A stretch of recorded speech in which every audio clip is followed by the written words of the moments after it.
മുതലപ്പൊഴി ഇക്കുറിയും അപകടപ്പൊഴിയായി.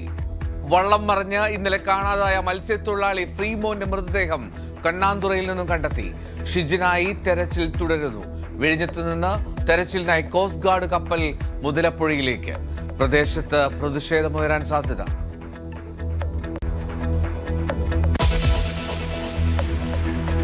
മഴ ഇന്നും അതിശക്തമാകുമെന്ന് മുന്നറിയിപ്പ്. ഇതുവരെ 9 മരണം, 6 പേരെ കാണാനില്ല. പ്രളയഭീതി അകറ്റി മഴയ്ക്ക് നേരിയ കുറവ്. ഇന്ന് തിരുവനന്തപുരവും കൊല്ലവും ഒഴികെ എല്ലാ ജില്ലകളിലും ഓറഞ്ച് അലർട്ട്. വടക്കൻ ജില്ലകളിൽ അതീവ ജാഗ്രതാ നിർദ്ദേശം. മലയോരത്ത് യാത്രാ നിയന്ത്രണം.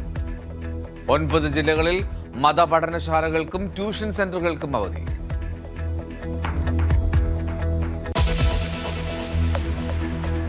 പത്തനംതിട്ടയിൽ മഴ കുറഞ്ഞു. ഇന്നലെ വെള്ളക്കെട്ട് ഭീതി സൃഷ്ടിച്ച റാന്നിയിലും ആറന്മുളയിലും ആശ്വാസം. റാന്നിയിൽ വെള്ളമിറങ്ങി. നഗരം ശുചീകരിച്ച് നാട്ടുകാർ.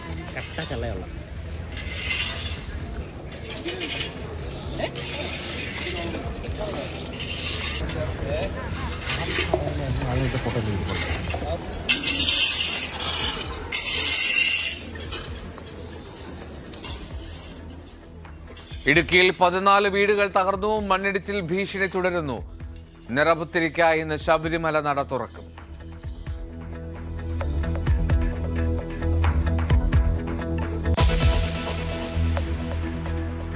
എറണാകുളത്തും തൃശൂരിലും പാലക്കാടും മഴ തുടരുന്നു. മലയോര മേഖലകളിൽ ശക്തമായ കാറ്റ്. എറണാകുളം ചെല്ലാനത്തും കണ്ണമാലിയിലും കലി കൊണ്ട് കടൽ. കടൽക്ഷോഭം ചെറുക്കാനുള്ള ജിയോ ബാഗുകളും തകർന്നു.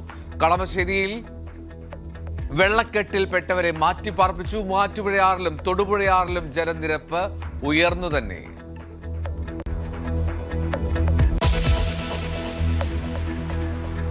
മധ്യ കേരളത്തിൽ മഴ ശമിച്ചെങ്കിലും വെള്ളക്കെട്ടിന് കുറവില്ല. കോട്ടയത്തിന്റെ പടിഞ്ഞാറൻ പ്രദേശത്ത് വെള്ളക്കെട്ട്. കുമരകം റോഡിൽ വെള്ളം കയറി. പാലാ ടൗണിലെ വെള്ളം ഇറങ്ങി. അപ്പർ കുട്ടനാട്ടിലെ താഴ്ന്ന ഇടങ്ങളിൽ ജലനിരപ്പ് ഉയരുന്നത് ആശങ്ക. കടൽക്ഷോഭം രൂക്ഷം. അമ്പലപ്പുഴയിൽ 6 വീടുകൾക്ക് കേടുപാട്.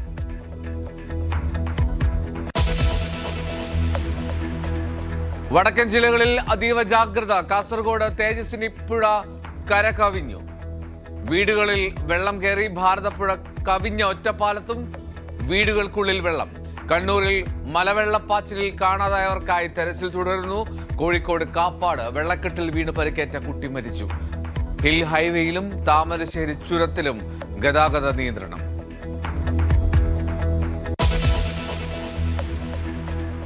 ഇന്ന് നടക്കാനിരുന്ന സെറ്റ് ഹയർ സെക്കൻഡറി പരീക്ഷകൾ മാറ്റി. ഹയർ സെക്കൻഡറി തുല്യതാ പരീക്ഷയും ഇന്നില്ല. നാളത്തെ എല്ലാ പരീക്ഷകളും മാറ്റി മഹാത്മാഗാന്ധി സർവകലാശാല. റെസിഡൻഷ്യൽ സ്കൂളുകളിലും കോളേജുകളിലും സുരക്ഷ ഉറപ്പാക്കണമെന്ന് നിർദ്ദേശം.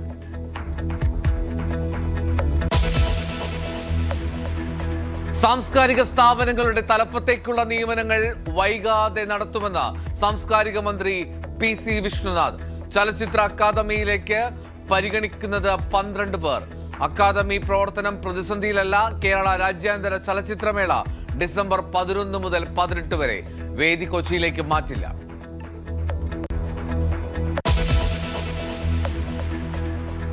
തിരുവനന്തപുരം ആറ്റിങ്ങലിൽ നായയെ കൊണ്ടിറക്കി വണ്ടിയിടിപ്പിച്ചു കൊല്ലുന്ന ദൃശ്യങ്ങൾ പുറത്ത്. നായ കാറിന് പിന്നാലെ ഓടി വന്നപ്പോൾ റിവേഴ്സ് എടുത്തിടിച്ചിട്ടു. ദൃശ്യങ്ങൾ പകർത്തിയത് പിന്നാലെ ബൈക്കിൽ വന്ന യുവാക്കൾ. തടയാൻ ശ്രമിച്ചെങ്കിലും കാർ നിർത്താതെ പോയി.